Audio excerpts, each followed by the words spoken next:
Hello दोस्तों, मैं सबीना स्वागत करती हूँ अपने यूट्यूब चैनल एसकेआर यूट्यूबर पर। तो आज मैं आपके लिए एक प्रैक्टिस सेट लेकर के आई हूँ प्राविधिक कला चित्रकला के लिए। मैंने सिर्फ ऑब्जेक्टिव क्वेश्चन रखे हुए हैं, जितने भी क्वेश्चन है इसमें। तो फिर इसमें से मैंने ऐसा एनालिसिस करके इसको बनाया है कि इसमें से क्वेश्चन जरूर फंसेंगे और 10 नंबर तो इसमें से 10 नंबर का हमारा ऑब्जेक्टिव क्वेश्चन आता है, तो 10 नंबर इसमें पक्का है। तो चलिए फटाफट हम देख लेते हैं क्वेश्चन को। क्वेश्चन क्या है, एक आकृति के बराबर दूसरी आकृति बनाने का अर्थ है दूसरी आकृति को क्षेत्रफल में दिया है समान बनाना, असमान बनाना, दुगनी बनाना, आदि बनाना। तो आप देख लीजिए, अगर कोई हम एक आकृति बना रहे हैं तो दूसरी आकृति को उसके क्षेत्रफल के हिसाब से समान ही बनाएंगे। इसका आंसर हो जाएगा समान बनाना, क्योंकि असमान दुगुना तो बना नहीं सकते, क्योंकि दोनों आकृतियां एक समान बनानी है, तो इसका आंसर हो जाएगा समान बनाना।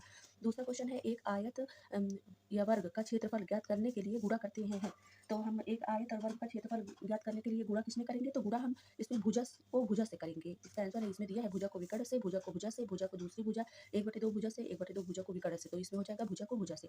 तीसरा क्वेश्चन है, एक ही आधार पर समान ऊंचाई वाले यदि दो त्रिभुज बने हों तो वे क्षेत्रफल में होते हैं, असमान होते हैं, समान होते हैं। एक त्रिभुज दूसरे का आधा होता है, एक त्रिभुज दूसरे का 2 गुना होता है। तो इसमें दिया गया है, तो मतलब एक ही आधार और समान ऊंचाई वाले यदि दो त्रिभुज होंगे तो उसमें मतलब समान बनेगा, असमान तो बनेगा नहीं। समान बनेगा, तो इसमें दिया है समान, समान का वाला आंसर इसका सही हो जाएगा।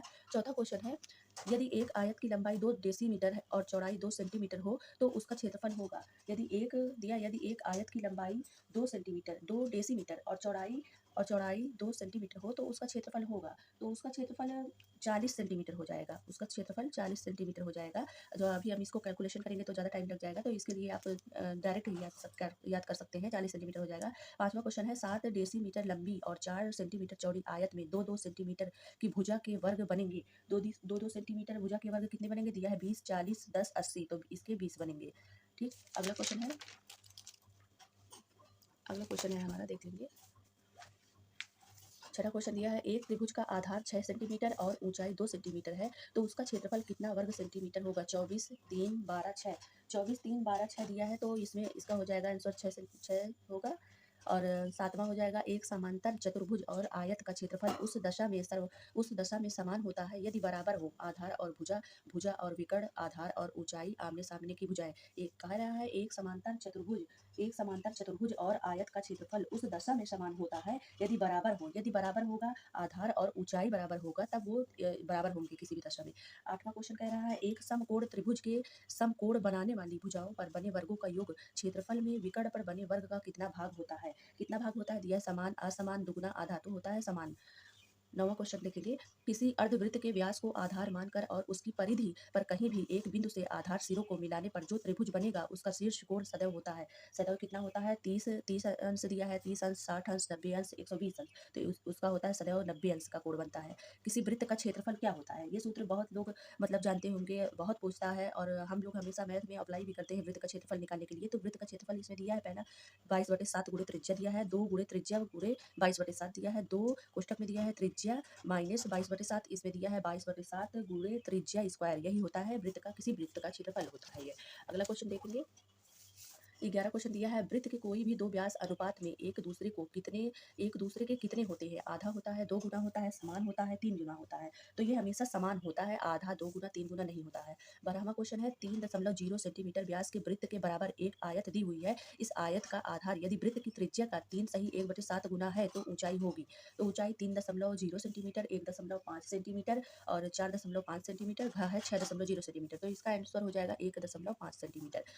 13वां क्वेश्चन है, 6 समबाहु त्रिभुजों के द्वारा एक समषटभुज के 6 बराबर भाग करने पर प्रत्येक त्रिभुज का शीर्ष कोण होगा। जो समषटभुज कह रहा है, षटभुज मतलब संस्कृत में षट को 6 कहते हैं, तो सम कह रहा है समान हो जो षटभुज, तो वो उसका जो त्रिभुज का शीर्ष कोण होगा वो 60 अंश का होगा, 60 डिग्री का बनेगा। दिया है, किसी आयत के बराबर एक वर्ग बनाने के लिए आयत की लंबाई तथा छोटी भुजा का कौन सा अनुपात ज्ञात करते हैं। किसी आयत के बराबर एक वर्ग बनाने के लिए आयत की लंबाई तथा छोटी भुजा का कौन सा कोण ज्ञात करेंगे, तो उसमें दिया है मध्यानुपात, समानुपात, तृतीयानुपात, चतुर्थानुपात, तो इसका हमेशा मध्यानुपात ज्ञात करेंगे।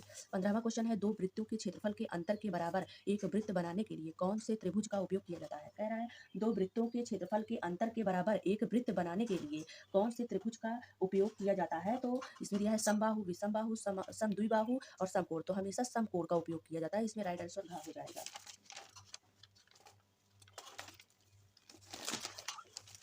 अगला क्वेश्चन देखेंगे, किसी दीर्घ वृत्त दिया है, किसी दीर्घ वृत्त दीर्घवृत्त के बराबर वृत्त बनाने के लिए किसी दीर्घवृत्त के बराबर वृत्त बनाने के लिए दोनों आधे-आधे अक्षों का कौन-सा अनुपात ज्ञात करते हैं? कह रहा है किसी दीर्घवृत्त के बराबर वृत्त बनाने के लिए कोई दीर्घवृत्त है, उसमें वृत्त बनाने के लिए दोनों आधे-आधे अक्षों का आधा भाग कर देंगे, आधे-आधे अक्षों का कौन-सा अनुपात ज्ञात करते हैं जो कि अभीष्ट वृत्त की त्रिज्या के समान हो? तो उसमें कह रहा है बाह्य अनुपात, मध्य अनुपात, समानुपात, तृतीय अनुपात। तो इसमें मध्य अनुपात उसका ज्ञात करते हैं। फिर दिया है 17वां क्वेश्चन है समान अर्धवृत्तों द्वारा वृत्त के 6 समभाग करने के लिए उपयोग होता है। पहला दे रहा है का इसका वृत्त की त्रिज्या, वृत्त का व्यास, वृत्त की परिधि, वृत्त का केंद्र। क्वेश्चन क्या कह रहा है समान अर्धवृत्तों द्वारा वृत्त के 6 समभाग करने के लिए कोई 6 उसका समान भाग करेंगे तो उसके लिए हमको उपयोग क्या करना पड़ेगा? तो उसके लिए दिया है वृत्त की त्रिज्या, वृत्त का व्यास, वृत्त की परिधि, वृत्त का केंद्र। तो इसके लिए हमेशा वृत्त की त्रिज्या का उपयोग करेंगे।